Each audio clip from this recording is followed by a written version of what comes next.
맨파워 비뇨기과 정도린 원장입니다. 지금부터 남자들이 40대 이상이 되면은 호르몬 밸런스에 대한 어떤 문제가 생기기 시작합니다. 그 호르몬에 대한 어떤 영향이 어떻게 증상이 나타나고 어떤 부분들은 어떻게 좋아지고 어떻게 나빠지고 하는 것에 대한 것들을 간단하게 설명해 보자고 합니다. 자, 제목은 중년 남성의 성이라고 되어 있습니다. 맨파워 비뇨기과 정도린입니다. 자, 노화에 따라서 남성 호르몬이 저하합니다. 호르몬에 따라서 남성이 노화한다.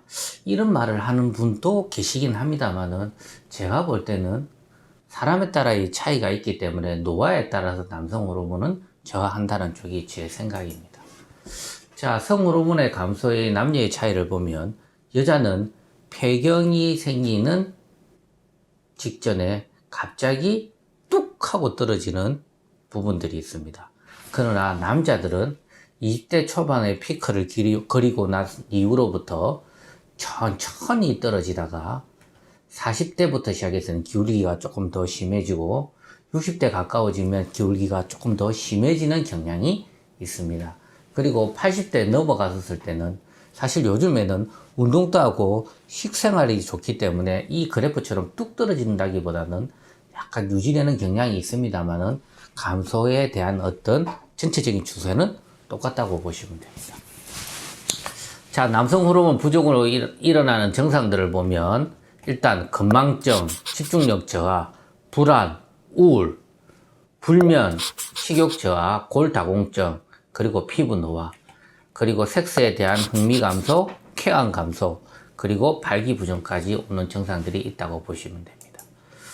자, 보통 보면 우리가 갱년기를 갖다 검사하는 설문지에 보면은 보통 10가지를 보통 물어봅니다. 나는 성적 흥미가 감소했다. 나는 기력이 몹시 떨어졌다. 등등등. 발기의 강도가 떨어졌다. 저녁 식사 후 바로 졸린다. 최근 일의 능률이 떨어졌다. 이런 한 10가지의 어떤 설문들을 갖다가 주로 하게 되고 여기에 많은 부분이 해당되면 갱년기가 왔다라고 생각하시면 됩니다. 여기 나타나는 여러 가지 질환들이 있지만 이 부분은 사실 전문적인 부분이고 여기에 대해 해당되는 부분들은 사람이 많지 않습니다.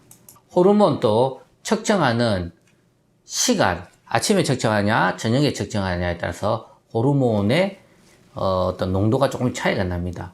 보통 남자들은 11시쯤 7시에서 11시 사이에 측정하는 게 가장 정확하다고 되어 있고요. 수치가 가장 높은 레벨을 유지한다고 되어 있습니다.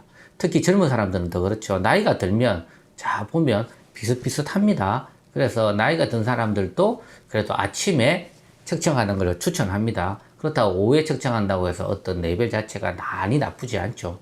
병원에 오는 시간이 보통 2, 3시경이니까 큰 차이가 안 난다고 볼 수도 있습니다.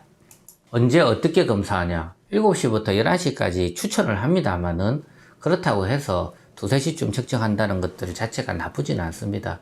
나이가 드신 분들은 비슷비슷합니다. 이 단위라는 것은 8나노몰이라고 되어 있는데 이 단위에 따라서 8이라고 될 수도 있고요. 이 단위가 바뀌면은 4나 3이 될 수도 있습니다. 이거는 어떤 기준치를 갖다가 측정하는 방법에 따라서 다르지만 결국에는 떨어졌다 안 떨어졌다는 의사와 상의하시면 될 것 같아요.